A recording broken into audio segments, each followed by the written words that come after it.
sphere of mortal infancy is only a single link, the very first in the long chain that is to stretch across universes and through the eternal ages. It is not so much what you learn in this first life, it is the experience of living this life that is important. Even the work of this world, paramount though it is not nearly so important as the way in which you do this work. There is no material reward for righteous living, but there is profound satisfaction, consciousness of achievement, and this transcends any conceivable material reward. The keys of the kingdom of heaven are sincerity, more sincerity, and more sincerity. All men have these keys. Men use them, advance in spirit status, by decisions, by more decisions, and by more decisions. The highest moral choice is the choice of the highest possible value, and always, in any sphere, in all of them, this is to choose to do the will of God. If man thus chooses, he is great, though he be the humblest citizen of Jerusalem, or even the least of mortals on Urantia. 5. The Transporters. These are the transport seraphim who function in the local systems. In Satania, your system, they carry passengers back and forth from Jerusalem and otherwise serve as intraplanetary transporters. Seldom does a day pass in which a transport seraphim of Satania does not deposit some student visitor or some other traveler of spirit or semi-spirit nature on the shores of Urantia. These very space traversers will sometime carry you to and from the various worlds of the system headquarters group, and when you have finished the Jerusalem assignment, they will carry you forward to Urantia.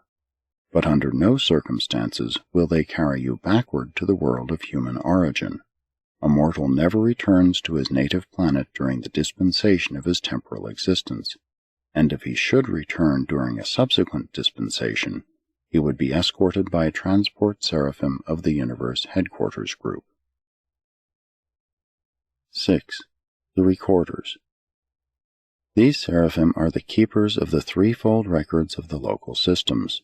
The Temple of Records on a system capital is a unique structure, 1/3 material, constructed of luminous metals and crystals, 1/3 merantial, fabricated of the liaison of spiritual and material energy, but beyond the range of mortal vision, and 1/3 spiritual.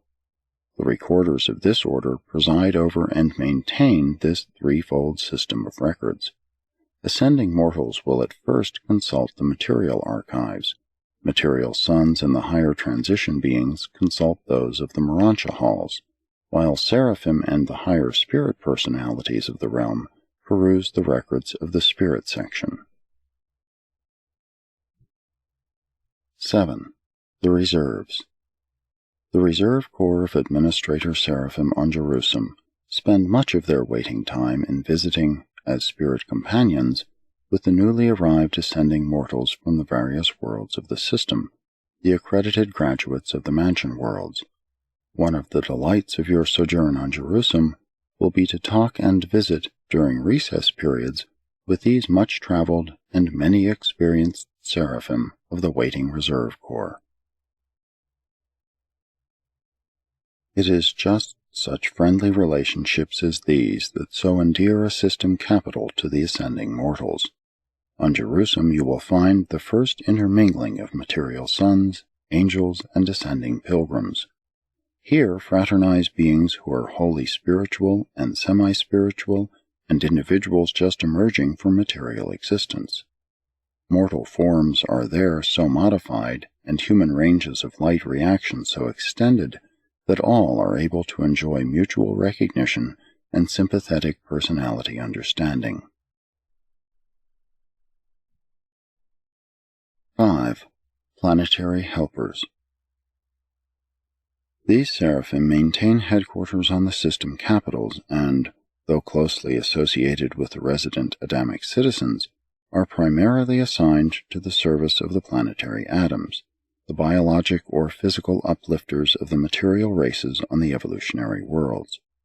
The ministering work of angels becomes of increasing interest as it nears the inhabited worlds, as it nears the actual problems faced by the men and women of time who are preparing themselves for the attempt to attain the goal of eternity. On Urantia, the majority of the planetary helpers were removed upon the collapse of the Adamic regime, and the seraphic supervision of your world devolved to a greater extent upon the administrators, the transition ministers, and the guardians of destiny. But these seraphic aids of your defaulting material sons still serve Urantia in the following groups. 1. The voices of the garden.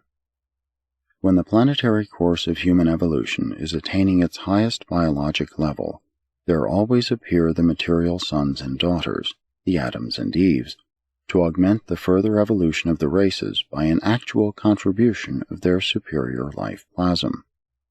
The planetary headquarters of such an Adam and Eve is usually denominated the Garden of Eden, and their personal seraphim are often known as the voices of the garden.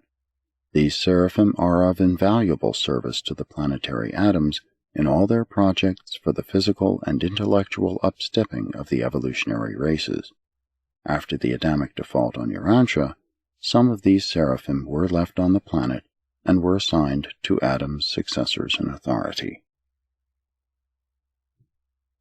2. The spirits of brotherhood. It should be apparent that, when an Adam and Eve arrive on an evolutionary world, the task of achieving racial harmony and social cooperation among its diverse races is one of considerable proportions. Seldom do these races of different colors and varied natures take kindly to the plan of human brotherhood. These primitive men only come to realize the wisdom of peaceful interassociation as a result of ripened human experience and through the faithful ministry of the seraphic spirits of brotherhood. Without the work of these seraphim, the efforts of the material sons to harmonize and advance the races of an evolving world would be greatly delayed. And had your Adam adhered to the original plan for the advancement of Urantia, by this time these spirits of brotherhood would have worked unbelievable transformations in the human race. In view of the Adamic default, it is indeed remarkable that these seraphic orders have been able to foster and bring to realization even as much of brotherhood as you now have on Urantia. 3. The souls of peace. The early millenniums of the upward strivings of evolutionary men are marked by many a struggle. Peace is not the natural state of the material realms. The worlds first realize peace on earth and goodwill among men through the ministry of the seraphic souls of peace. Although these angels were largely thwarted in their early efforts on Urantia, Vavona, chief of the souls of peace in Adam's day, was left on Urantia and is now attached to the staff of the resident governor-general. And it was this same Vavona who, when Michael was born, heralded to the worlds as the leader of the angelic host, glory to God in Havona, and on earth peace and goodwill among men. In the more advanced epochs of planetary evolution, these seraphim are instrumental in supplanting the atonement idea by the concept of divine attunement as a philosophy of mortal survival. 4. The spirits of trust. Suspicion is the inherent reaction of primitive men. The survival struggles of the early ages do not naturally breed trust. Trust is a new human acquisition brought about by the ministry of these planetary seraphim of the Adamic regime.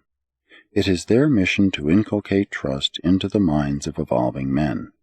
The gods are very trustful. The Universal Father is willing freely to trust himself, the adjuster, to man's association. This entire group of seraphim was transferred to the new regime after the Adamic miscarriage, and they have ever since continued their labors on Urantia, and they have not been wholly unsuccessful, since a civilization is now evolving which embodies much of their ideals of confidence and trust. In the more advanced planetary ages, These